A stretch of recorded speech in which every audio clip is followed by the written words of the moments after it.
Okay.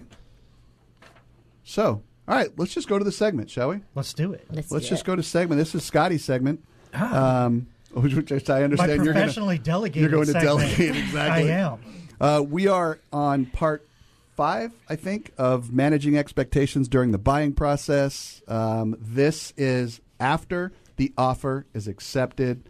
So, Scott, before you delegate, give us a quick 1, 2, 3, and 4. What did we talk about? It's been so long because of spring break. We're already on step 5, so 1, 2, 3, you're kind of gone. I thought this was a 3-step program. No, the first step was a 12-step program. I'm dragging this out as long as I can. I haven't had to come up with a new topic in 6 weeks.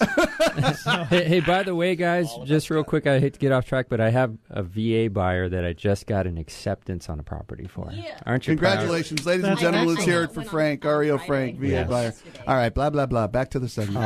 How is that relevant to what I we're don't talking know. about? How is Frank? I just thought I'd bring it up because it was a feel-good moment now. Oh, it's a feel-good moment. I'm so touched by Hug that.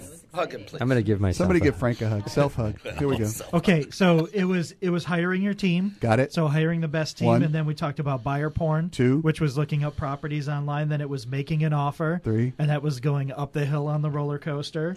And then what happens after the offer is accepted. And I think first thing you do is you go surfing. So I assume you want me to answer this surfing, phone call? No, let's just keep going. He can wait. Well, he's going to hang up and he's not going to call back. So you can tell me whether or not. You go on with your segment. Okay, I'll answer the call. I'll go on with my bad self, and you answer that phone.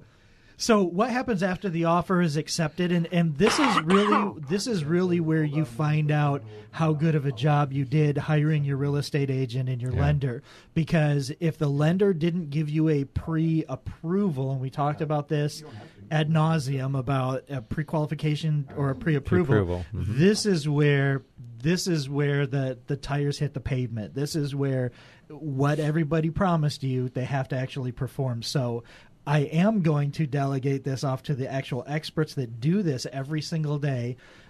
So, Frank, this is my little interview with you. Yes, sir. Why don't you tell me? Well, let's do it from a buyer's agent perspective. Can you do that? Sure. I don't do it all the time, but well, you can do it probably a little bit of both. I got my VA buyer. Well, no, you can explain the fact that there's a seller side and there's a buyer side, and what do you have to do as soon as the offer is accepted?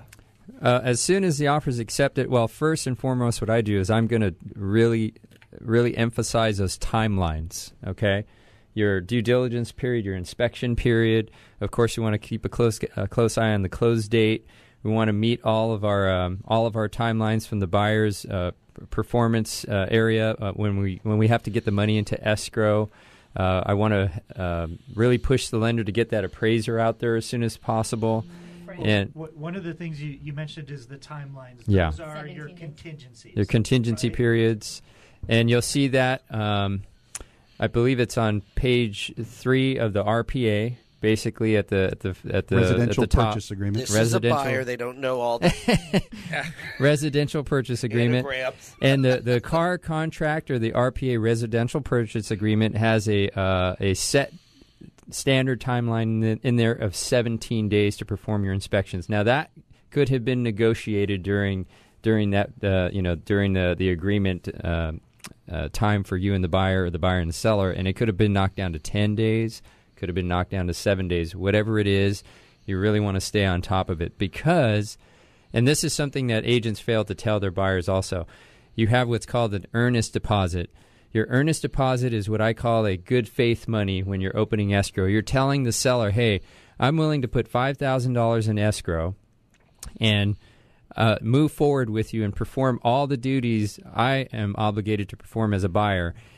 And during that time in which I'm allowed to do my investigations, my inspections, and so forth, if I go past that time and try to back out for no good reason in the world other than maybe I have a lending issue, which is of no fault of my own, and I don't qualify, but if I back out for whatever reason it is, I've wasted your time, and there's a potential for you to maintain my deposit after that inspection period. Well, and remember that buyers, it is important, how serious are they? Upping that amount can make their offer go to the top of the list. And that's what it really can. And that's what I tell the buyer. Think of that as risk money, not just earnest deposit. Think of it as Can we just risk call it money. Fernie? And Frank, Ernie, how much would yes, you say Ernie is would be the great. what would you say is the average percentage of the purchase price? Well, then? I'd say usually you want to put at least 1%, and most of the REOs, the banks will require you to put no less than 1%. But the more you put shows basically the more serious that you are about starting and finishing. And but it's not truly at risk for 17 days, right? No, not. But when it passes the point of no return, I'm sorry, which is that inspection period deadline, if on day 20 of a 17-day inspection period, you decide to tell your agent, I just don't like the place, the agent's going to have to scramble a little bit to find a legitimate reason for you to withdraw. Right. But in general, I got 17 days, so if I'm super hot on a property, I may want to 10%, right? Give them $20,000. You're not going to. Well, it's going to make make you more serious. It's gonna like you more. Does it really, Frank? Does the money really talk? Yeah, it does talk. And I consult investors about this. For example, I'll have investors who really want a property, know that area, and they're not going to back out. They want this property. They're getting a deal. They'll put the full amount of the purchase price as their earnest deposit. They just put all the money in the bank. So they're buying a $150,000 house? And here's the thing. That's how they separate themselves from other investor buyers when every contract, every investor is saying, I'll close in 10 days, no repairs, whatever. The only way to separate yourself is to send the seller a signal like, I am serious. This is how serious I am. But we're probably wanting to focus on the first-time buyers. Yeah, first-time buyers. A lot of them don't have a whole lot to put down, period. Right. But very true. This is also all of this is making the offer. Yeah, so making the offer. This is making the offer part 2. So go. This isn't after your offer is accepted because all of that would have already happened, right? Yeah. And the one so thing we that did I 2 wanted segments. to mention, we just did. We just did 2 segments. We're getting much better at this radio thing. Well, this is valuable, but one of the things I wanted to mention with the contingencies is what your standard inspections are your home inspector and your appraisal. And then if you want termite, you don't have to have termite in most cases except for VA. And but one of the things I want to mention is that 17 days, once that 17th day hits, you aren't just automatically left high and dry. You actually have to sign a release form stating that I understand that I can't get my money back. If you do not sign that, based on the contract, the California contract, you have the full 30-day escrow period. You have until the end of the and on the other side, if people are doing their job, you're going to receive as a buyer, you and your agent, a release of contingencies forms and these release waiver documents, basically stating what Scott's saying here, that you understand your inspection period is done. Your earnest deposit is, in the bank. Live now. That's when it's as soon as your offer is accepted. That's when that earnest deposit is cashed, right? Who cashes? Well, usually within 3 days is the general. It's going to escrow within 3 days after the acceptance. Into a neutral, into an escrow trust account. Yeah. So be aware of your timelines. Be aware of any releases you're signing and things like that.